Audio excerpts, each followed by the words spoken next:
తెలంగాణ ఉద్యమకారులను గుర్తించాలని తెలంగాణ రాష్ట్ర ఆవిర్భావ దినోత్సవం జూన్ 2వ తేదీన జరిగే సందర్భంగా రాష్ట్ర ముఖ్యమంత్రి రేవంత్ రెడ్డి తెలంగాణ ఆవిర్భావ వేడుకలకు కవి అందశ్రీని ఆహ్వానించడం దళితులకు గర్వించదగ్గ విషయమని ఎంఆర్పీఎస్ జాతీయ ఉపాధ్యక్షులు పూరే ప్రభాకర్ అన్నారు. బుధవారం నాడు కొల్చారం గ్రామంలో మీడియా సమావేశంలో మాట్లాడారు. రాష్ట్ర సాధనలో మాదిగల పాత్ర కీలకమైంది. లాఠీ దెబ్బలు తిన్నది మాదిగలు. జైపాల్ రెడ్డి జైలు పాలైంది మాదిగలు. రాష్ట్ర సాధనలో అమరులైన పోలీస్ కిష్టయ్య, శ్రీకాంత్ చారి, యాదగిరి లాంటి కుటుంబాలు చాలా ఇబ్బందులు ఎదుర్కొంటున్నారు. ప్రత్యేక రాష్ట్ర సాధనకై ఎంతో మంది పై కేసులు అయినాయి.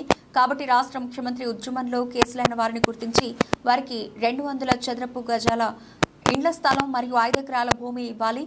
వారికి 5,000 రూపాయల పెన్షన్ అందజేసి ఆదుకోవాలని ప్రభాకర్.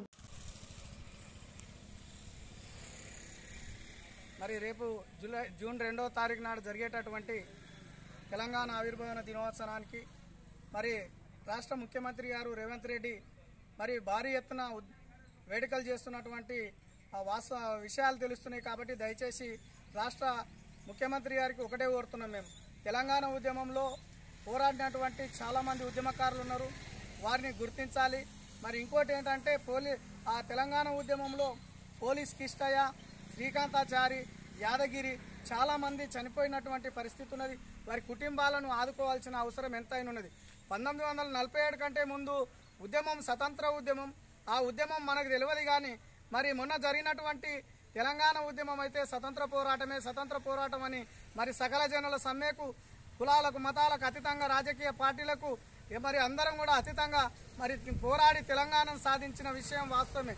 ఎందుకంటే తెలంగాణ ఏర్పడి 10 సంవత్సరాలు అవుతుంది. కాబట్టి రేపు జూన్ 2వ తారీఖు నాటికి మరి తెలంగాణలో ఉద్యమంలో పాల్గొన్నటువంటి ప్రతి ఒక్కరికి వారికి పెన్షను ప్లస్ 5 ఎకరాల భూమి మరి 200 గజాల చదరపు గజాలను ఇస్తున్న మాట వాస్తవం. ప్రజాపాలన మీరు ఆ పేపర్ అయితే ఏదైతుందో దాంట్లో ఖచ్చితంగా అందులో యాడ్ చేసి ఉన్నది. ఖచ్చితంగా ఉద్యమంలో పాల్గొన్నలకు 200 చదరపు గజాల భూమి మరి ఇల్లు కోసం ఇవ్వాల్సిన అవసరం ఎంతైనా ఉన్నది. మళ్ళీ ఇంకోటి హర్షించదగ్గ విషయం ఏంటంటే అందశ్రీని ఈ వేడుకల్లోకి స్వాగతిస్తున్నందుకు మేము గర్విస్తున్నాం. ఒక దళిత నాయకుడిని మరి దళిత కవిని ఆహ్వానించడం గొప్ప హర్షం వ్యక్తం చేస్తున్నాం మేము ఒకటే. ఇంకోటి ఏంటంటే తెలంగాణ ఉద్యమంలో 1200 మంది చనిపోయినటువంటి పరిస్థితి.